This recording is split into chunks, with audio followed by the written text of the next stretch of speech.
We open the day up with the Spurs and Knicks at noon. Then we head out to Dallas for Western Conference Finals rematch, Timberwolves, Mavericks.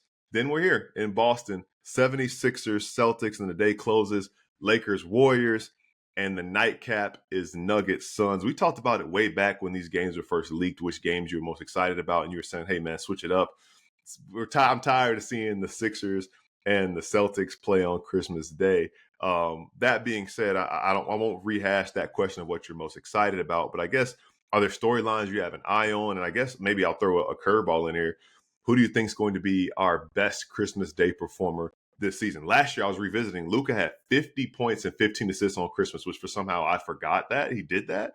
But do you think we'll see a 50-point score, a 40-point score this year? I don't know.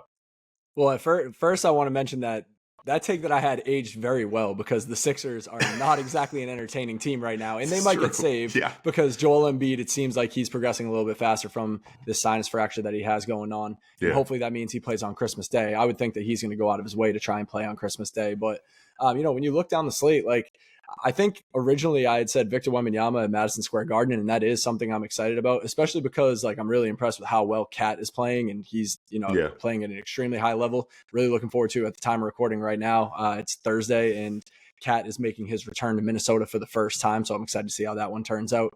But anytime that LeBron and Steph are sharing the floor, like, you got to be looking forward to that one. That's going to be one that, I'm going to clear my schedule and make sure I'm watching that game. But I do love, even though it's in an odd 2:30 window for, I guess what are they on? They're on Central Time. Central Time, yeah. Yeah, Central Time in Dallas. I am really looking forward to Dallas and Minnesota. And for the best performer of the day, I do think that Anthony Edwards just has a knack for stepping up in a spotlight like this. All eyes are on him. He did it in the playoffs. He's got this kind of like charisma to him where he plays with a little bit of extra confidence when he knows he's on national TV, knows he's in the spotlight. I think this is his first career Christmas Day game, I want to say. Sounds right. Yeah. At least off the top of my head, I might have to look that one up after I pass the mic back to Gil. But, in his first career Christmas Day game, I feel like this is like, he kind of has a knack for flair in moments like this. And I'm expecting him to have a monster performance because the Wolves are starting to get back on track. They are still not at the level that we would have expected them to jump out to, right away, coming off a Western Conference Finals appearance, even though, they got new pieces and they're trying to figure it out defensively. I feel like they're starting to click a little bit there. But I think Anthony Edwards, this is an opportunity for him to say, I'm still one of the best players in the world. I have a knack for this stage. I'm going to show up. I'm going to beat the team that beat us in the Western Conference Finals last year, and it gives them a little bit of momentum moving into the rest of the season. I like that take. I think I have my eyes on that game too. Like you said, I agree with you on anytime LeBron and Steph share the floor, especially in the latter stages of their career. Tune in because we don't know how many more of these we'll get.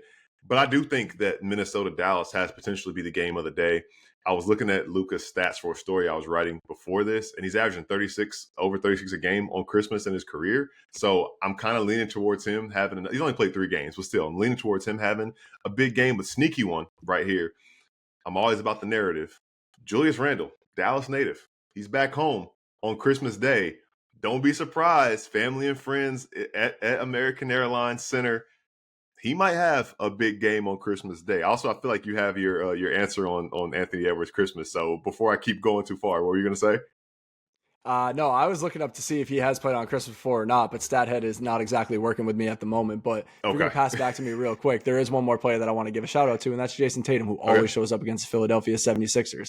I mean, come on, this is a guy that scored 50-plus points in a Game 7 to knock them out, and he also had a massive what was it, like 30-point fourth quarter or something like that, or 25-point fourth quarter in Game 6 to keep him alive before. So he's another player that I wanted to give a shout out to. Since we're talking JT real quick, it's funny, he's 8 for 8 now. This will be his 8th season in the league and 8th game on Christmas Day. How much do you remember from that first one? Do you remember who it was against? Because the reason I asked that is I was going through the game log of his Christmas Day games, and it just speaks to how much the league has changed and how much marquee teams have changed over the last 8 years. Now you're really making me think, because like I just naturally probably would have been like, oh, it was probably against the Sixers because it feels like they play the Sixers on Christmas Day every year. Was it Toronto? It was not. That was year 3. Year 3, because I do remember they played Toronto on Christmas Day, and that was like it was when the Raptors were defending champs, 2019. It was pretty crazy. The Raptors got a Christmas Day game. Who'd they play? you're gonna be like, wow, this is crazy. I don't know if you remember that crazy NBA mic'd up segment where Kyrie and John Wall are wishing each other Merry Christmas, but it was against the Oh Washington yeah, yeah, Wizards yeah. Okay, at TD okay. Garden Kyrie went crazy 2017. that game, if I remember correctly. Yeah, but the Wizards won, which is also crazy for me to think Wow. that I didn't remember the Wizards won that game. And also, you mentioned the Toronto game. That was Jason Tatum's worst Christmas performance. He scored 20 plus in every Christmas game, even his rookie year. Only had 11 against the Raptors on Christmas Day in 2019. But the Celtics got the win in that game. So there's your Jason Tatum Christmas trivia, fresh off of me doing some Christmas research for Jason Tatum and his history with the Celtics on Christmas Day.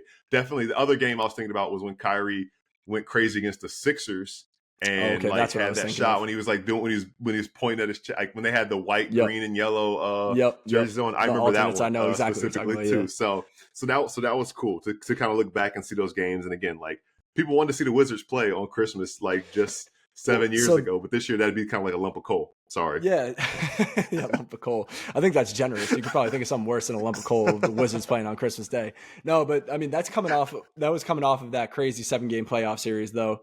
Jaylen Brown's rookie year. Yeah. And they Yeah. had been going back and forth like crazy. That Like is there true. was like IT had a crazy game against the Wizards at the Garden. I was actually there sitting courtside like behind Floyd Mayweather because my friend who like had somebody that worked for the team got the tickets. That was the closest I had ever sat to to the court in my life, which is crazy. But yeah, they had a lot of back and forths like in that IT Horford like Marcus Smart era. So it makes sense they were playing on Christmas.